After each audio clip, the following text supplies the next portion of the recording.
It would be at this point that I would tell them a story about myself, about my own peculiar path to change and transformation, from a highly unsuccessful writer eking out an existence in a small one-bedroom apartment in Santa Monica to best-selling author seemingly overnight.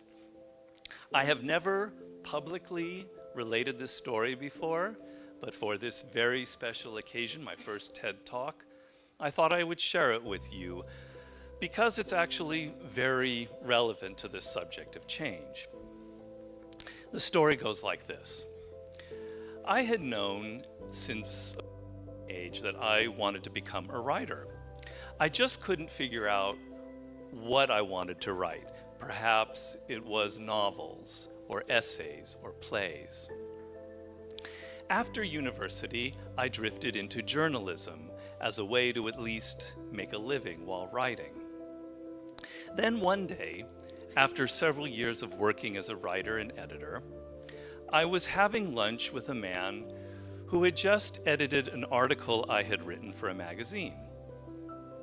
After downing his third martini, this editor, an older man, finally admitted to me why he had asked me to lunch. "You should seriously consider a different career," he told me. "You are not writer material. Your work is too undisciplined. Your style is too bizarre. Your ideas, they're just not relatable to the average reader. Go to law school, Robert. Go to business school. Spare yourself the pain." At first, these words were like a punch in the stomach. But in the months to come, I realized something about myself. I had entered a career that just didn't really suit me, mostly as a way to make a living. And my work reflected this incompatibility. I had to get out of journalism. This realization initiated a period of wandering in my life. I traveled all across Europe. I worked every conceivable job. I did construction work in Greece, taught English in Barcelona, worked as a hotel receptionist in Paris, a tour guide in Dublin, served as a trainee for an English company making television documentaries, living not far from here in Brixton. During all of this time, I wrote several novels that never made it past 100 pages, and dozens of essays that I would tear up and plays that never got produced. I wandered back to Los Angeles, California, where I was born and raised. I worked in a detective agency, among other odd jobs. I entered the film business, working as an assistant to a director, as a researcher and story developer and screenwriter. In these long years of wandering, I had totaled over 50 different jobs. By the year 1995, my parents, God bless them, were beginning to get seriously worried about me. I was 36 years old, and I seemed lost and unable to settle into anything. I too had moments of doubt, but I did not feel lost. I was searching and exploring, and I was hungry for experiences, and I was continuously writing. That same year, while in Italy for yet another job, I met a man there named Joost Elfers, a packager and producer of books. One day, while we were walking along the quays of Venice, Joost asked me if I had any ideas for a book. Suddenly, seemingly out of nowhere, an idea just gushed out of me. It was about power. It was about power. I told Joost that I was constantly reading books on history, and the stories that I read of Julius Caesar and the Borgias and Louis XIV, these were the exact same stories that I had personally witnessed with my own eyes in all of my different jobs, only less bloody. People want power, and they want to disguise this wanting of power, and so they play games. They covertly manipulate and intrigue, all the while presenting a nice, even saintly front. I would expose these games. I gave him numerous examples of what I meant, and he became increasingly excited. He said I should write a treatment, and if it was good enough, he would pay me to live while I wrote half the book, enough to sell it to a publisher. Suddenly, in writing what would become the 48 Laws of Power, everything in my disjointed past seemed to click into place, like magic, like destiny. All of those various writing experiences, the journalism, the television, the theater, the film, had given me the skills to tell stories and organize my thoughts. All of that reading of history had given me a vast storehouse of ideas that I could draw upon, and my work as a researcher had taught me how to find the perfect anecdote. Even those different, seemingly random jobs had exposed me to every type of psychology and to the dark corners of the human psyche. Even the languages I learned while traveling had taught me patience and discipline. All of these experiences added up to rich layers of knowledge and practice that had altered me from the inside out. In my own very weird and intuitive way, I had given myself the perfect education for the writing of the 48 Laws of Power.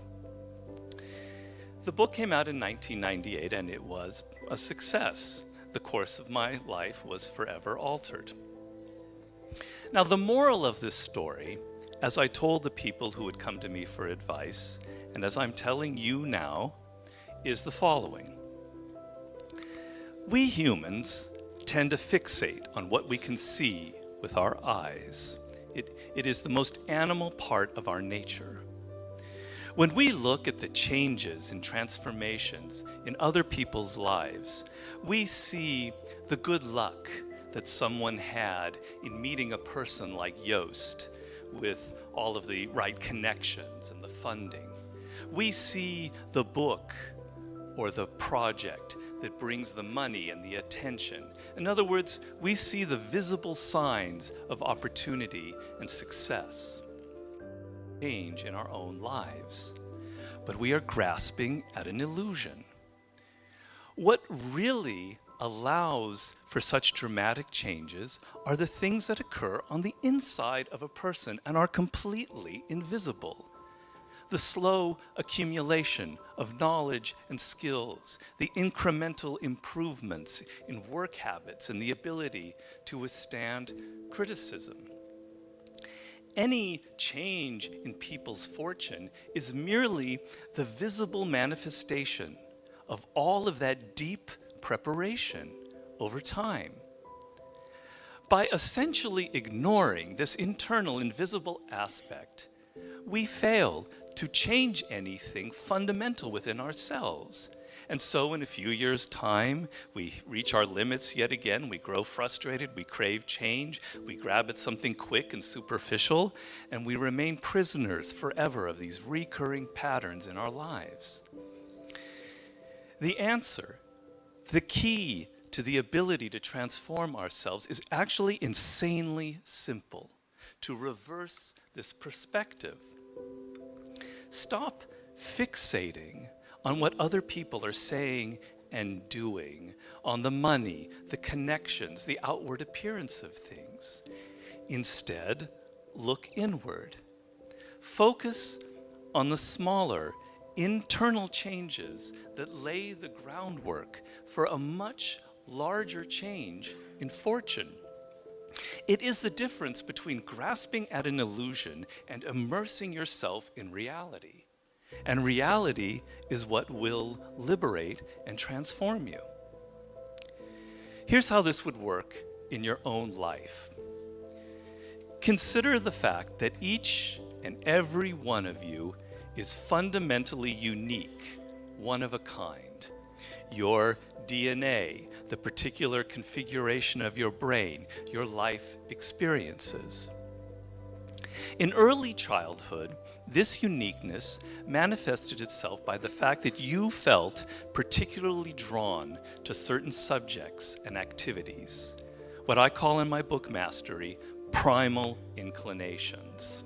You cannot rationally explain why you felt so drawn to words or to music or to particular questions about the world around you or to social dynamics.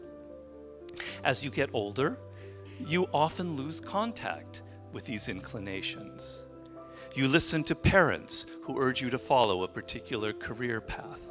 You listen to teachers and alcoholic magazine editors who tell you what you're good and bad at. You listen to friends who tell you what's cool and not cool.